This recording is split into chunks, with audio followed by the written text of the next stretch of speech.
Hi, welcome to the Wisdom of Your Soul. I'm Janice Mary. Today is July 21st, 2019, and it's a very, very hot and muggy day here on Long Island. It's almost 80 degrees, but it feels like 100. So I hope you're keeping cool wherever you are. And today I want to talk a little bit about relationships and how connecting to the soul energy improves our relationships. Because, relationships are really important to us. It's one of the most important things that helps us to grow. And I know I hear a lot of my clients will come in and say, why am I so, always wanting to be in a relationship? And why are relationships so important to me? They shouldn't be this important. Why am I always focused on this? And, why don't I like to be alone? Why do I like to be in a relationship?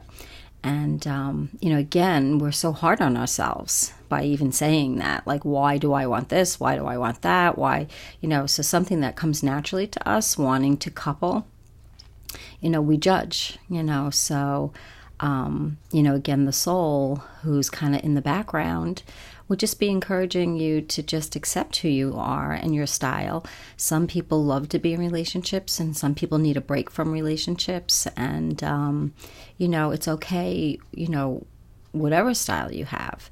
And, that's what the soul would say to you. Don't worry so much. If you have a deep desire to be in a significant relationship, that's okay. There's nothing wrong with that. Let yourself be who you want to be in your relationship. So that's the church bells, which are really pretty. So it's 8 o'clock in the morning, so they ring at this time. So I'll just wait for them to stop. Okay, so getting back to relationships, from the spiritual perspective, where we come from, we're whole. We're all connected. We're all part of each other. And one of the big joys we get from being here is to separate a little bit from each other and to feel our individual essence. So when we're in spirit, we're whole. And then we choose to be here. We separate a little bit. And in that separation, we do crave to be whole again, to be with each other. So that's where, spiritually speaking, some of that desire or that need to be connected comes from. So I was just talking to a friend last night, and we were kind of laughing. I'm like, it's kind of ironic that, where in spirit is one, and we can separate in spirit a little bit, but, where we feel the oneness of each other very easily. And then we want to separate to feel our own individual essence. But then when we get here, we want a couple. So, it's kind of funny if you think about it. But it's natural. So, whatever your desire is in a relationship is natural for you. And try not to judge it. If you go from one relationship to the next relationship, I have so many of my clients are so hard on themselves. They're like, I shouldn't be doing that. I shouldn't be going from one relationship to the next relationship. And I'm like, why? Why not? Maybe your soul wants to learn a lot. And, having all these different experiences in these relationships is helping you grow. I know I have found from each relationship, I have grown so much, and each relationship holds so much value.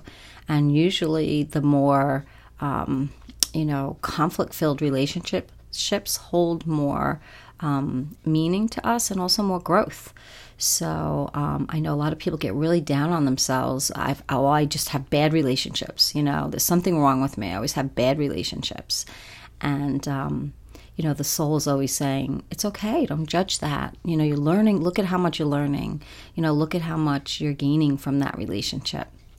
So, that's a different perspective. And again, this soul perspective is just so loving and kind. And I like to remind myself, and I like to remind my clients of this non-evaluative state. Just try not to evaluate yourself so much. It's not helpful for us to evaluate ourselves that much and to be so critical, and that is really not what the soul is like. So when you connect more into this energy for yourself, you're going to feel this very loving stance, this very kind of take it easy on you perspective, which we all need because we're just so hard on ourselves. So that really, really helps. So spiritually, from that spiritual perspective, it's so interesting that we're together, we're whole, and then when we come here, we separate, but then we want to pair up again to feel more whole. So, and that's really how we learn.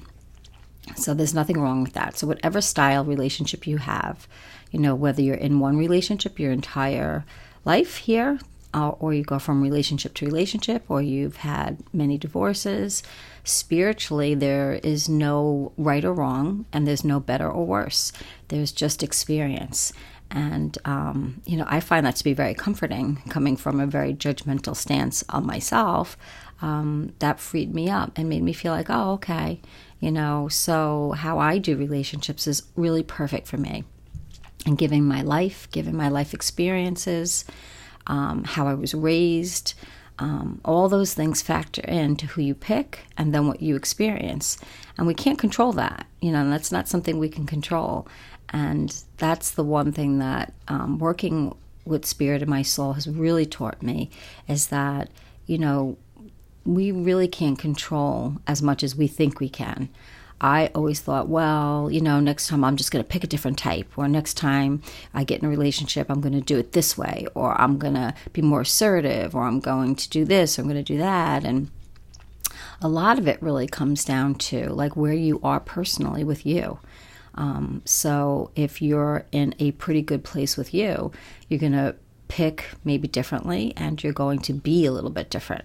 If you're coming from a very deprived place, you might pick from a little bit of a needier stance.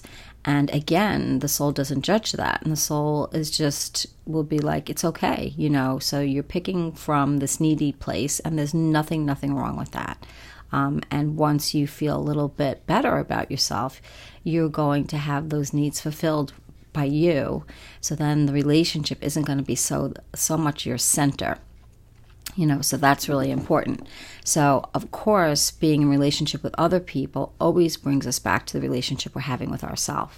So that's why I think sometimes people need a break from relationships, because we're working so hard on ourselves.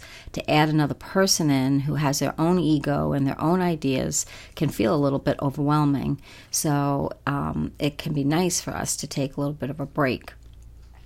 So if you're not in a relationship, it's the perfect time to just work on you, and not work on you in the sense that something's wrong with you, but like maybe, work on the different aspects of you that you want to develop, because the happier you are in your life, the better your relationships are going to be. It just kind of goes hand in hand. If you're not feeling good about yourself, you're going to bring that to the relationship. If you feel good and you feel alive and happy, and you're doing all your passions, you just have that to share with somebody. So it's pretty simple, but it's very complicated. And sometimes we feel like we need relationships when we're in our worst place. Because we want that comfort and we want that support. So when we're not doing well is when we seek relationships sometimes the most. And, what we forget is that we can get that support and that comfort from ourselves when we go inside, when we tap into this energy, this frequency that lives within us. So then this way we're not so dependent on another person. We're dependent on ourselves. And that really frees up your relationships and really allows people to be them. If you think about it, if you have absolutely no needs from another person, if you're okay emotionally, if you're okay physically, if you're okay financially, if everything is, not perfect, but you're pretty satisfied in your life, what kind of a relationship are you going to have, But if you're struggling and you don't feel good about yourself and you don't like your job and, you just kind of feel like a little bit of a mess, that you're going to bring that to a relationship, and that's going to make it a little bit harder. So again, relationships will always bring us back to ourselves. And we bring ourselves to relationships. So it's always kind of like this circle, and it's the same thing from coming from spirit, being whole, coming here, and then separating, and then coming back again. So we're always going in that kind of circular motion with each other. And it's just how our soul grows. So again, there's no right or wrong. There's no, you should be doing this or you should be doing that. And so that's the first thing, that to try to help you move away from your ego, to try to back away from that, is to realize being so strict with yourself and being that way for yourself is not the way your soul wants you to be with you. Your soul wants you to be gentle and just trying to care about yourself the way you would care about your best friend or someone that you really, really love, your child, or to kind of have more compassion for yourself. And that will ease you out of the ego a little bit. And our egos are very stubborn. Our egos are very hard. It's not easy to walk away from the ego, because the ego has most of our attention, and our soul energy is kind of in the background, always waiting, for us to kind of tap into it. So you may feel it at points, but it's hard to stay in it. And so it's really important, especially, when we're not doing well, is to access that energy. And we are more motivated to do it when we're in pain. So a lot of my clients, when they're going through breakups or divorces, when they're having a tough relationship with themselves, if something really more dramatic is going on, it's in a way more motivating to tap into that energy. So if things are kind of okay, if your relationship is good and you feel pretty good and you're pretty happy in your life, you might not be so motivated to look for this inner energy. So, like I had a reading yesterday for a woman who lost her husband, and, very sad situation for her because she's young. And, it's really, really motivating her, though, to connect with spirit, to learn how to do cards, to meditate. And she's very, very motivated because she wants to connect with him. And that makes a lot of sense. She wants to keep that relationship going. And, when people leave to go back into spirit, we still do have a relationship with them. We can ask them for signs. The relationship doesn't stop when people go into spirit. And that's so hard for us to think about here, because we do not want to lose anybody that we love. We just don't want to lose anybody. So, it's very painful, but in that pain is usually that motivation to seek another way. And she's doing a beautiful job in connecting and meditating and trying to, feel her husband around her. And she'll be very successful because she has such great motivation. And it's her path. It's her path to develop spiritually, and it's her path to do this. So, it's just an example of how we get motivated. Like I had talked to in the past that, my connection to my soul and spirit came from, really feeling like I wasn't helping people anymore, feeling in my therapy, in my sessions, that I felt like people were stuck and I couldn't help them. And no wonder, because I was just in there with people's egos and trying to help them manage their egos better. And that wasn't that helpful. What really helps so much more is moving people out of the ego to help them see that this whole mindset is not good for us, and we have to walk away from it. And how do we walk away from it is by doing other things to get us out of the mind, so that we can't think and we can't judge, whether it's meditating or walking or being with friends or doing art. That helps us to get out of this ego and to find this soul energy within you. You will access this energy in the way that's perfect for you. So you want to really keep turning to your soul, especially when you're in pain, especially when you're giving yourself a hard time. And it comes up a lot in relationships, because if two people are very entrenched in their ego, which is, I'm not enough, you're not enough kind of stance, it's a wonder that relationships work at all. It's a wonder that people stay with each other at all. Because if you see what we do to ourselves individually, and now we're doing it as a couple, it's very, very challenging. It's relationships are very hard. And I say that to my clients all the time. You're doing amazing work. You two are really doing great, when I do couples counseling, because I know how hard it is. I know how hard it is to work with your own ego and try to step out of it. And now you're dealing with somebody else's ego on top of it. And, so we're either saying, in relationships, we're either saying, I'm not good enough or you're not good enough. So I tell my clients, it's like ping pong. You're just playing ping pong with each other, and the ball is not good enough. So you're not good enough, I'm not good enough. And then that ball just goes back and forth, back and forth. And what I try to help couples see is that they're both good enough. And they both have value. And usually we do pick people that are very different from us, maybe similar in some ways, but very different from us, because we want to learn. We don't want to be with somebody that is a carbon copy of us. That would be boring. So that, you have your half and the other half, and that makes that whole again, that circular whole again. So instead of attacking these differences, is that we respect these differences and we get curious about these differences. So of course in the beginning of the relationship, these differences are valued beyond anything because it feels so different from us, yet we connect to this person so much. So a soulmate basically is someone that is connected to you on a soul level, but is different enough too that brings the other half of you to make that whole connection. So that's why in the beginning of the relationship, we have this honeymoon period, which just feels like a drug and feels so good. And that's why people love to fall in love, because who wouldn't want to feel that? And we all feel that when we meet somebody that we're really taken in by. But then we will get really, really upset when those feelings don't last. They could last a little bit longer, but they don't, because what happens is, when you're connected like that and feeling that wholeness, it's almost like you're back in spirit. That's how you feel when you're in spirit. There's very little ego, and you're just connecting on such deep level. But then what happens over time is the ego comes back in. And once that ego comes back in and moves into your relationship, that's a problem.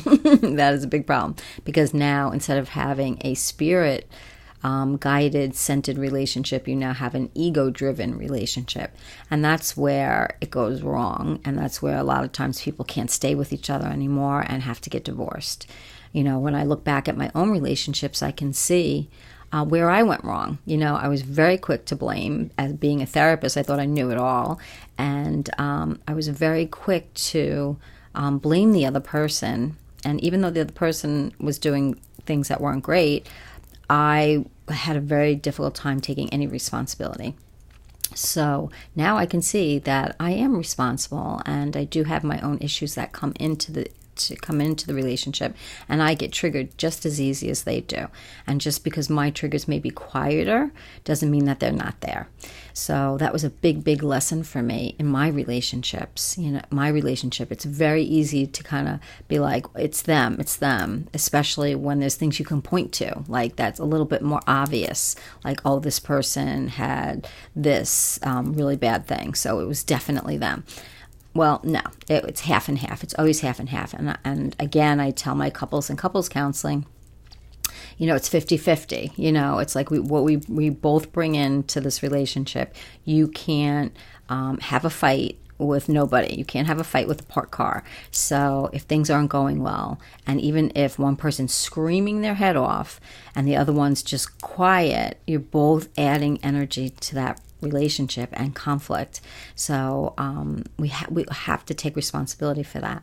And I do believe that our relationships are changing now. Our relationships are evolving, and they are coming more into spirit-guided relationships, because the ego has taken over so much that there's no balance.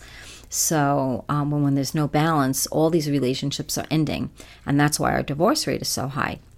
So as the spirit comes back into relationships, and as a lot more people open up and feel the spirit within them and work on themselves, they enter into a relationship in a very different way. They come into a relationship more whole and more complete and less judgmental, with themselves. And then when you have that with yourself, you bring that into the relationship. So it's fascinating to watch. And again, the soul has no judgment that there is a lot of divorces and that relationships aren't working that well from our perspective. From the soul's perspective, what the spirit and soul would say is, this is how we evolve. And this is good. It's good that there's a lot of divorces. It's good because people are changing for the better, and people want more and don't want to settle for unhappiness. And if you're in a relationship that is causing you nothing but unhappiness, even though it's 50-50, that's not good. It's just not good for us. So with my couples, I'm on the side of the couple staying together. I really, really want them to work it through. They have kids, they have a family, and I know the value of that. So I come from the stance of anything can be overcome, other than things that really, really wreck a relationship, like drugs or alcohol or abuse. Those are kind of deal breakers. And unless that person is in treatment themselves, getting help, and really wants to get help, those relationships generally come to an end. But other than that, if we're just attacking each other in that ego relationship, if you're in a relationship that's just filled with the ego, then that you can work on, because you can pull back from the ego. You can both meditate together. You can take walks together. You can say, you know what, I'm going to stop judging you, and I'm going to stop judging myself. And so this is a no judgment zone. And as feelings come up, I'm going to share them with you because that's who I am, but I'm not going to make you responsible for them. I'm not going to say, I'm having these feelings and it's your fault.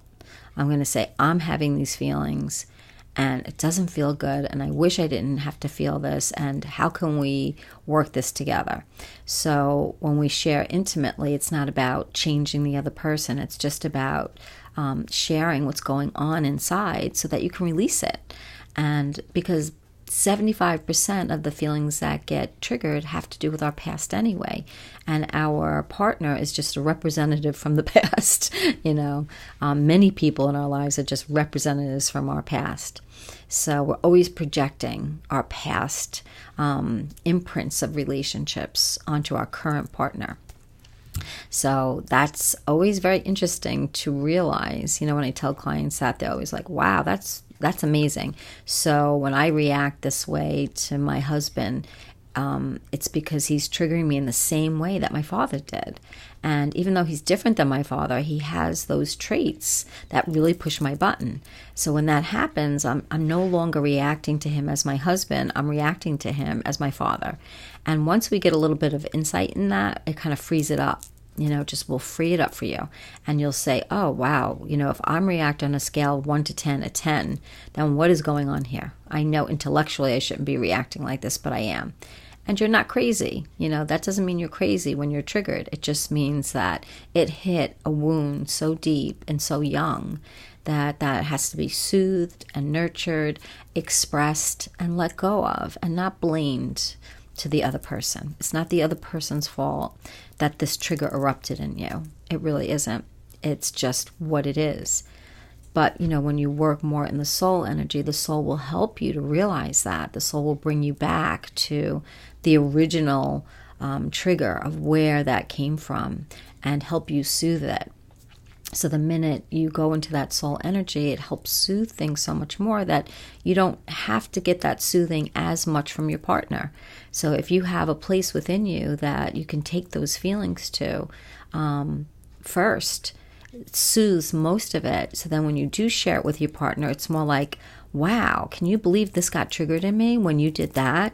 So you acted just like my dad, and that just threw me through a loop. And I can't believe that these feelings are so embedded in me, so imprinted in me. But now I can see that it's okay, and I don't need you to change, and I don't need you to do anything different. I'm fine.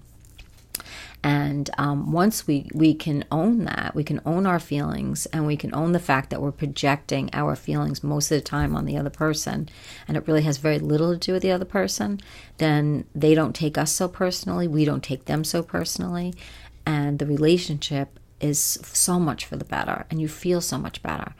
And I see my couples when they come in that week after week, they're doing better, because I always have to point back to them. Listen, you're just attacking the other person because you're not feeling good. And that's okay. But how can you feel better?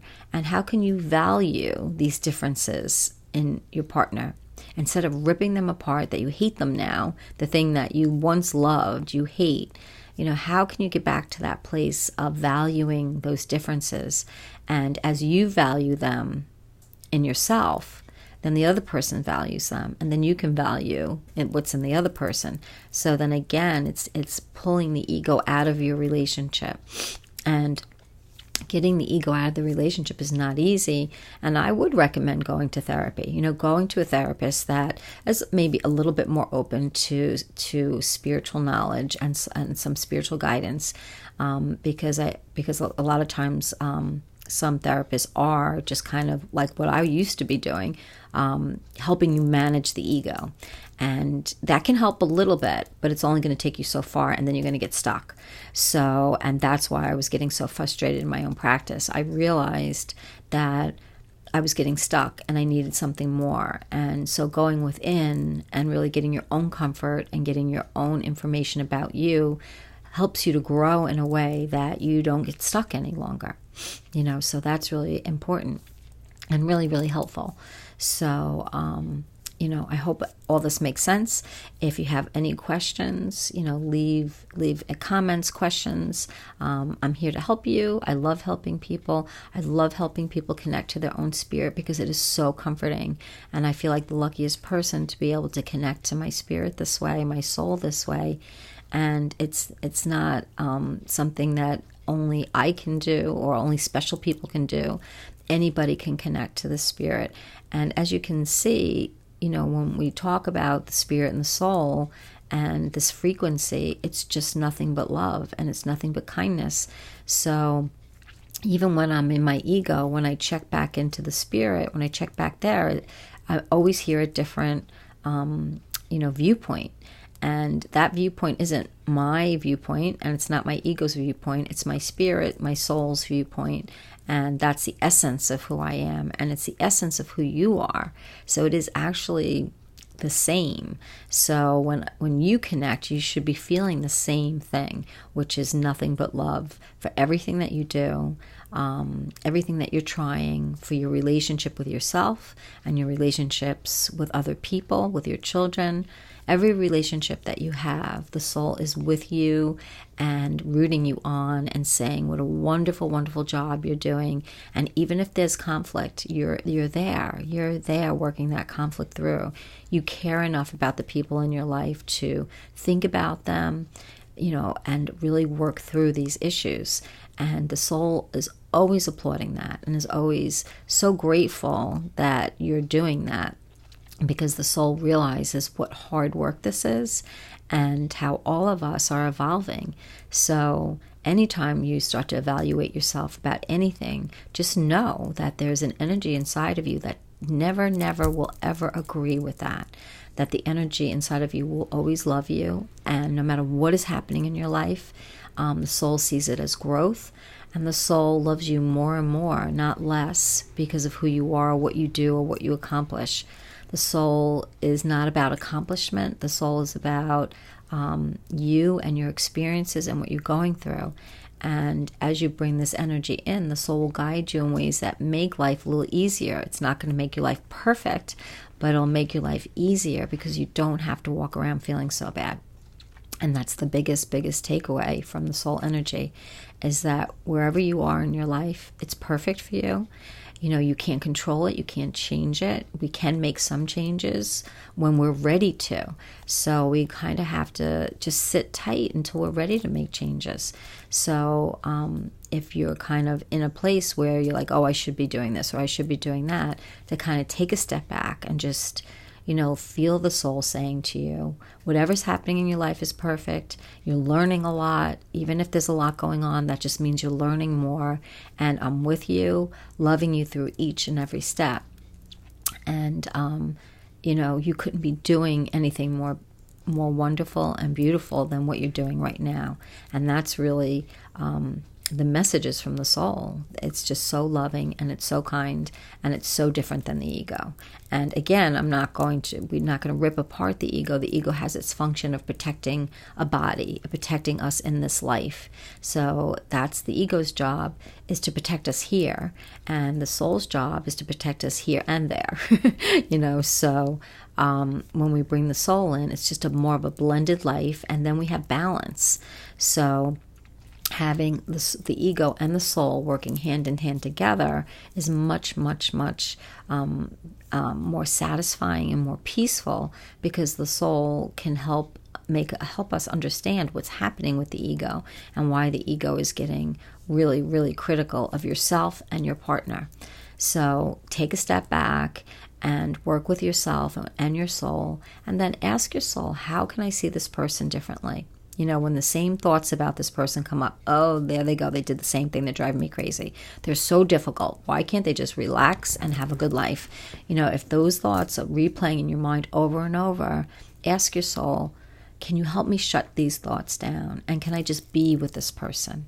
Can I just sit with them and be with this person? Even if they're doing the most horrible things, or if they're just annoying me, whatever's happening, can I just sit and be with this person without judgment? And without judgment of myself, and without judgment of them, and just feel the love between us, and that will change your relationship. So give that a shot. I hope you have a beautiful day. I hope wherever you are, it's not as scorchingly hot as it is here, and if it is, I hope you find some air conditioning. And we'll talk again soon. I think next show we're going to be talking about habits. I just did a post on habits, and how habits, like eating, drinking, drugs, working too much, all of our habits is just another way the ego really tries to control us and make us feel bad about ourselves. So that will be the next show, and I hope you join us. And again, check out the shows on psychictalk.net. There's so many great shows about mediumship and tarot cards and numerology. There's so much to offer, so I hope you join us and continue your journey, and we'll talk to you soon. Take care. Have a great day.